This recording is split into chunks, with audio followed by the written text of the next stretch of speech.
And welcome back to the Daily Dribble podcast, guys. As always, I'm your host, Nick Zammit, here back with another massive installment of the Daily Dribble podcast. The halfway point of the season has now come and gone in a blaze of glory, yet there's still a lot of things to play out across the course of the regular season. No doubt all the heavy hitters are going to play a monumental part in that, but there's also players that thus far have failed to live up to expectations who I think have more gears to go to in the latter half of the season. I've got four names that I'm going to shine a light on today. As I said, players that I think can help teams that are somewhat struggling at this point get their seasons back on track and, elevate to the next level. It'll all make sense very, very shortly. Also got my MVP of the week and some very quick odds and ends to rip through first and foremost. But firstly, just want to give a shout out to both Stadium Scene and The Cover, both those networks continuing to showcase my work here at the Daily Dribble, as well as a whole host of other content creators in Australia, New Zealand, the US, and Canada. Very, very appreciative for all their continued hard work and support. It really does mean a lot. Okay, let's get straight into things with some odds and ends real quickly to rip through. Starting firstly with the news that the Hornets will be without Brandon Miller for the remainder of the season. Now, he underwent surgery for a torn ligament in his right wrist during the week. Up until this point, it averaged 21 points, 5 rebounds, 3.5 assists across the 27 games that he took part in this season. It's not ideal. The Hornets certainly weren't going anywhere this season, so it doesn't impact them too much moving forward. But it's just disappointing with the sample size that we've got to see LaMelo and Brandon Miller. It's certainly not extensive by any means. But I think you'd have enough confidence to believe that this is your backcourt of the future. That being said, across the rest of this season, expect some very, very big stat lines there from LaMelo Ball. He doesn't have a hell of a lot of support there in Charlotte. Josh Green, he's not it. They've lost Nick Richards now. Josh Okogie, I don't think he's going to be stuffing the stat line either. Taj Gibson, absolutely not. So LaMelo is going to have to really carry the brunt of their offense. So expect some huge numbers put up there from him. In another injury blow, a big one to Dallas once again, Maxi Kleber has suffered a broken right foot. He's going to be sidelined for an extended period of time with that one. And for the Mavs, it just means that they're now without 3 of their 4 big men. They've got Maxi Kleber, Derek Lively, and Dwight Powell all on the sidelines at the moment, leaving only Daniel Gafford to carry the brunt of the 5 minutes there. 5 position minutes, should I say, for a bit of clarity. He was a name that was mentioned as potential trade bait on last week's show. That's certainly, I think, going to be reevaluated now that their centre stocks are certainly depleted to the utmost extent. But it just really makes their road to the playoffs that little bit harder now. They've still got Luka on the sidelines. They sit 25 and 22 on the season. Good enough for 9th in the West at the moment. But by no stretch of the imagination are they kind of solidified there in a play-in position. So without a competent big man, I think they're really going to struggle. So watch this space over the next week or so before the end of the trade deadline if they make any moves, but certainly expect Daniel Gafford to stay there. In other trade news, before the deadline, ahead of the February 6th trade deadline, news has come out just today that the Kings are expected to open up talks to potentially deal De'Aaron Fox. Now, there's going to be plenty of suitors for him. It's believed from reports that have gone to ESPN that he has a target destination in mind. Now, I'm very interested. No specific team was given as such that I was able to track down there. But very, very interested to see what this team is, first and foremost, and how things are going to play out over the next week or so. Fox is a huge name. He's a bona fide, I wouldn't say superstar. I would say he's a bona fide star, absolutely. Probably on the lowest rung of superstar, but still an incredible player. So dynamic. One of the toughest players in the league to guard. Like speed very, very similar and comparable to that of Ja Morant. An absolute headache for defenders. So I have no doubt wherever he goes, he's going to be a huge contributor.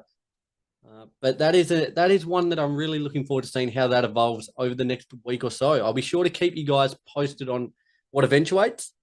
So it's imperative that you continue to stay up to date with all the socials, Instagram, Facebook, YouTube, Twitter, and TikTok to get that latest news as soon as it drops. And just finally from odds and ends, 35-year-old Isaiah Thomas. Now, he's not giving up on a return to the NBA. Two-time All-Star. He is signed to the G League with the Utah Jazz affiliate team, the Salt Lake City there.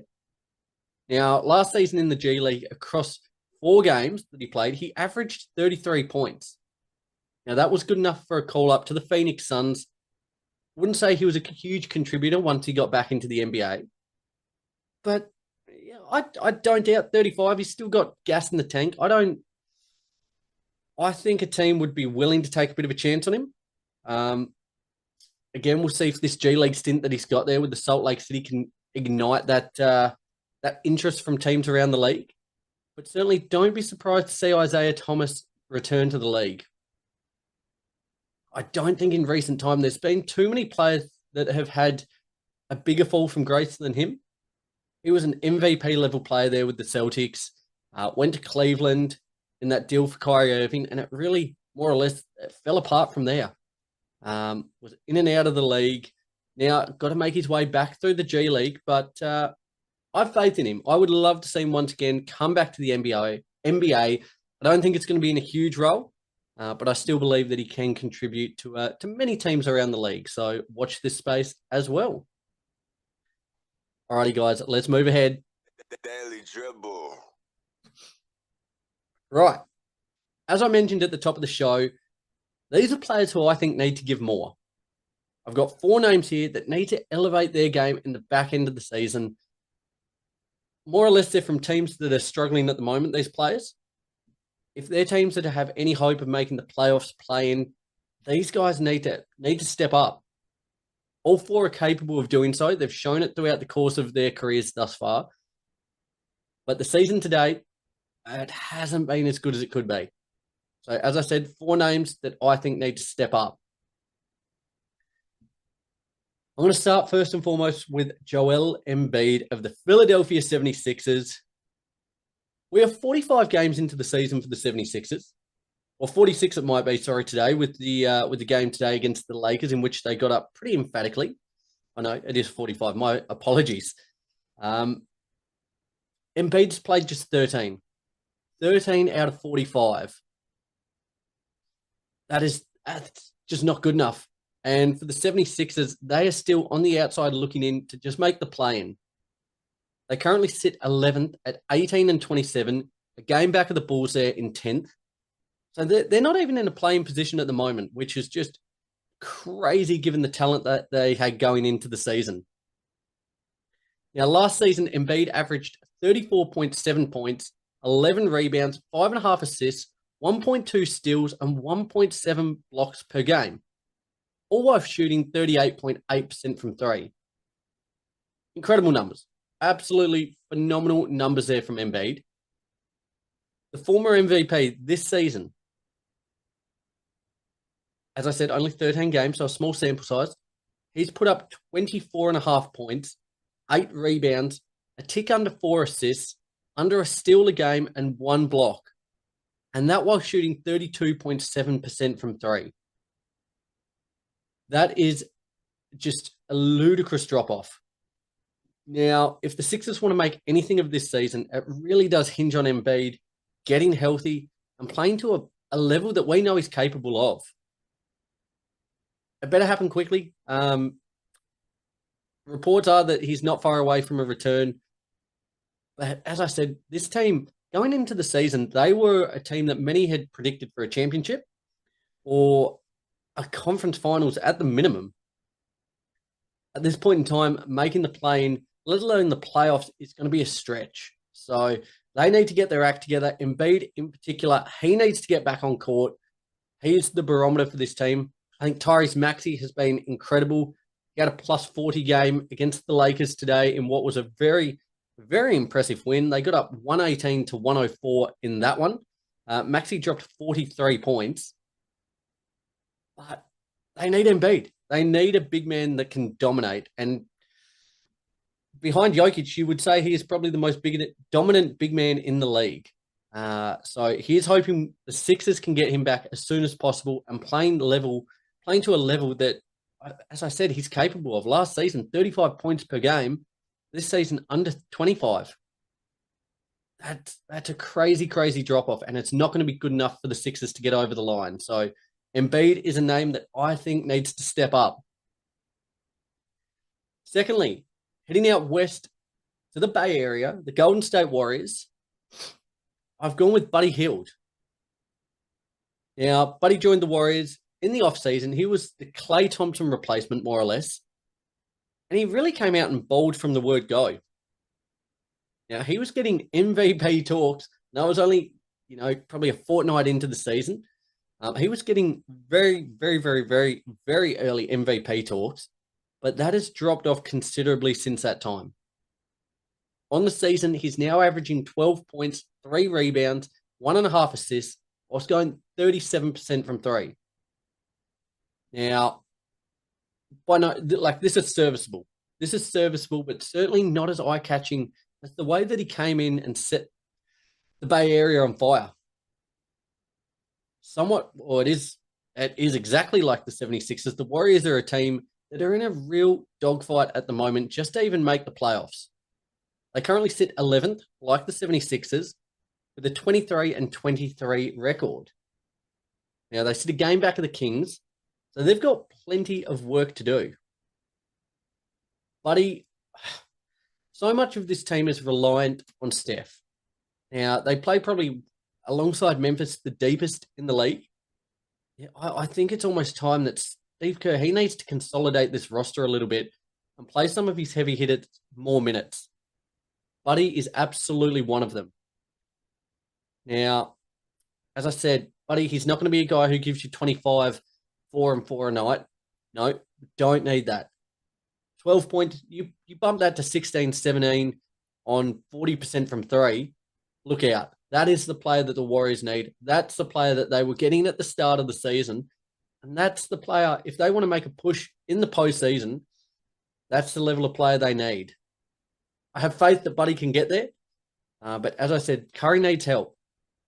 Wiggins is trying. Green's in the fold. Moody, Kuminga, Trace Jackson, Davis. They've got a lot of young players. But they need some of these older, more experienced guys to step up. Draymond needs points on the board. As I said, Buddy Hield. Work to be done in San Francisco, but he's hoping Buddy can get his act together. My third player will transition back out east, down to South Beach. Now, I've gone with Terry Rozier.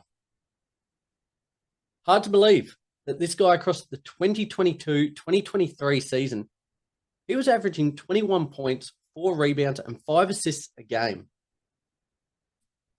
Like that's solid numbers. This season, not quite as good. He's playing 28 minutes a night. He's started half of these games. He's averaging 11.9 points per night, 4 rebounds, 3 assists, and 28.8% from 3.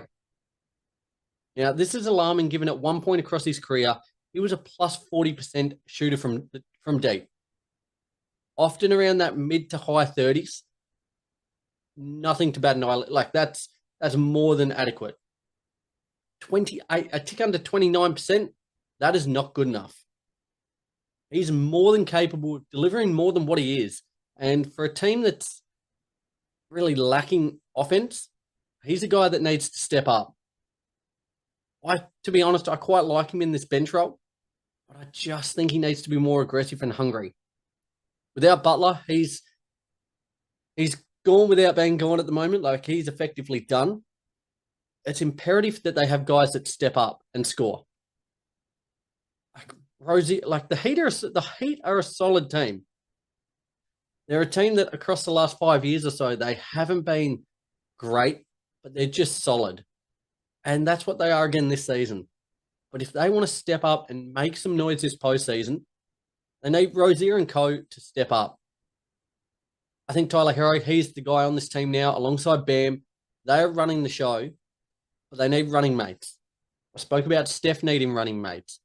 Bam and Hero do as well. And I think Rozier, as I said, once upon a time, averaged 21.4 rebounds, 5 assists a night, to going at under 12 points per game. Only 30 years of age. He's got plenty in the tank. And I really think if they want to get going, Rozier is a guy that needs to step up.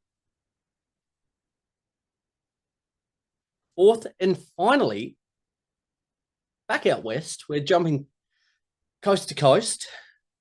I've gone from the Portland Trail Blazers, Anthony Simons. Now, the stats I'm about to mention are prior to today's game. He actually performed pretty admirably, which is always the way, given I was about to kind of bash him a little bit in this piece. But he's the youngest player of the four, 25 years of age. He has regressed considerably across the board in all major categories this season compared to last. Now, last season, he averaged 22.5 points, 3.5 rebounds, 5.5 assists at 38.5% from three.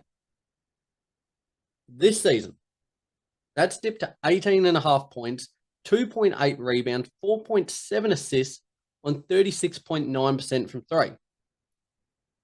Again, that's, like as I spoke about with Buddy, that's adequate. On a team, though, that really lacks a real star, he should be the go-to guy in their starting lineup. This, given that Scoot, probably one of the players that they want to build around predominantly, he's playing off the bench. Simons is the guy in that starting lineup that can really ignite, catch fire, and be that go-getter. They lack that. I think for the Blazers, even if they don't see Simons as part of their long-term plans, which it feels like they might be pivoting away from, I think it's advantageous to them that they look to maximize him and his output to reestablish that trade value more so. Get the best possible return on him and use those assets to continue to build for the future. Now, as I said, he's shown potential, absolutely. Across the last few seasons, he's had some huge performances, single-handedly carried them to wins. But at the moment, it just feels like he's stagnated somewhat. He needs a big second half of the year just to reignite that career a little bit, potentially join a winning franchise and really take his game to the next level as he begins to enter his prime. I think he's got more to give. I know he's got more to give. The Blazers, again, a team that aren't going anywhere anytime soon. They currently sit 13th, 18-29 in the West. They're 6.5 games back of the Kings.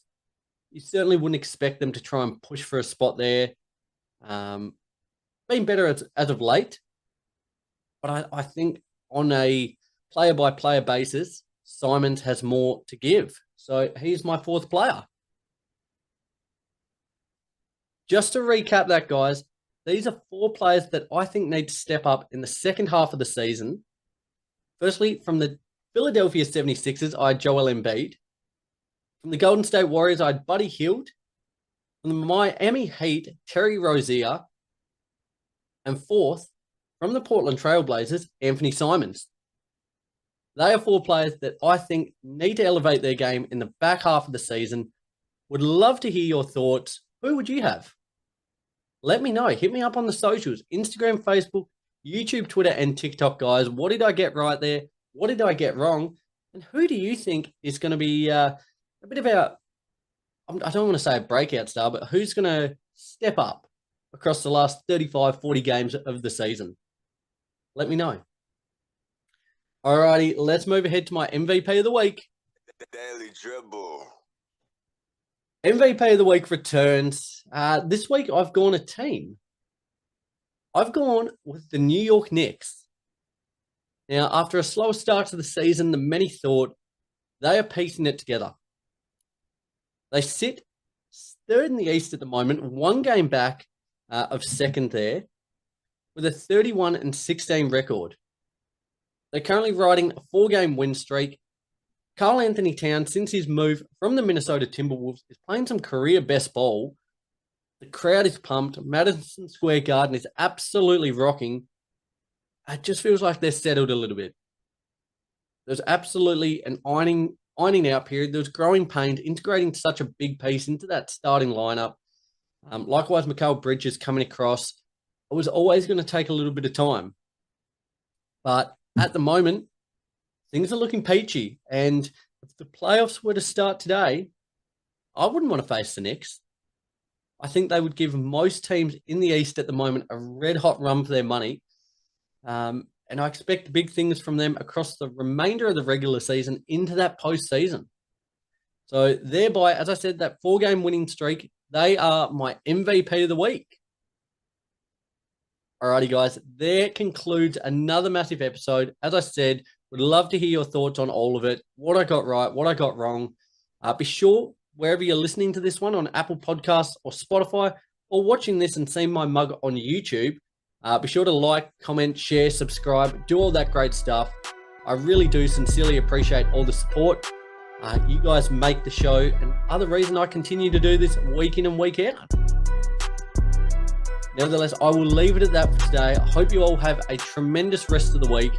Enjoy all the action on court, off court, as we rapidly approach the trade deadline. And I'll be sure to keep you up to date with all the latest news as it breaks. Till then, though, guys, take care, and I look forward to speaking with you soon. Just remember, though, be good or be good at it. See you guys.